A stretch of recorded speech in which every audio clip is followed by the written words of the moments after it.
Good morning, everyone, and welcome to another edition of Bulldog Barbecue. So what you see before you today are our three contributors to today's smoke profile. We have our sweet with our apple. We have our savory with our hickory. And we have an interesting member that is in the middle, not by accident, that I think is going to contribute both with respect to savory and sweet and fruit and aroma, and that are these wine barrel chunks. Not sure if you're familiar with these.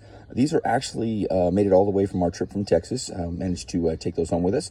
And these wine barrel chunks offer kind of a cool, diversified smoke potential. So looking forward to starting those today as we look at, is natural brisket better?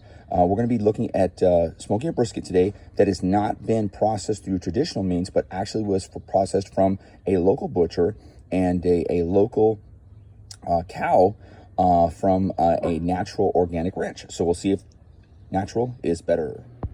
So here's a look at I'm calling this the natural brisket. Yours truly and my brother bought a cow, and so we each get one brisket from the cow, among other things. And look how nicely trimmed this brisket is from our local butcher. Really excited to have this opportunity right over here. Local butcher in actually Stockton, California, but very little trim. You can see how red, just how red this is. This is a fresh brisket just packed this week. Gonna go ahead and show you the other side really quick. If I can get this this hook to comply. There we go. All right. A nice turn right there. Look at the redness right here. Very little fat for me to trim. Really excited about this. So I'm going to go ahead and show you when I season this up, and I'll show you what I'm using today. All right, everyone. So I'm back, and just wanted to show you that the brisket is seasoned and ready to go. Did a little bit of trimming right there. Want to show you what I'm using today. Using the by Adams, the Texas smoked brisket low and slow rub. Also good for tri-tip. I've used it on tri-tip. If you're going to smoke tri-tip, it's very good. It's actually a multi-purpose run, and it is actually indeed from Texas. And to keep monitoring my temperature, I'm going to give it one more try. I have the Meter Plus. Had an unfortunate experience. I got it for a Christmas gift, worked about 3 times and conked out. They have since sent me, took them a while, but sent me a replacement. So I'm going to use that today. Willing to give them a second chance. Meter Plus is nice because not only does it tell you the internal temperature, but it gives you the ambient temperature, and very few probes out there do that. So I'm going to give it another try. All right, back with you about 10 minutes short of an hour. We're going to go ahead and take a look and see how our brisket's doing. Oh man, look at that beautiful color. It's just a beautiful orange bronze with just some light little crust forming. Gonna go ahead and give this a quick spray. Got a little apple juice, apple cider vinegar, apple cider vinegar mop here. And we just need this to keep on going like it is, looking beautiful after a few minutes short of an hour. And of course, wouldn't be Bulldog Barbecue if we didn't have our trusty friends, Blue and Charlie. Let's go check in with them. So there's Charlie right now. Hey Charlie, you looking forward to having some brisket later? I can tell you're all fired up. We'll have to find Blue.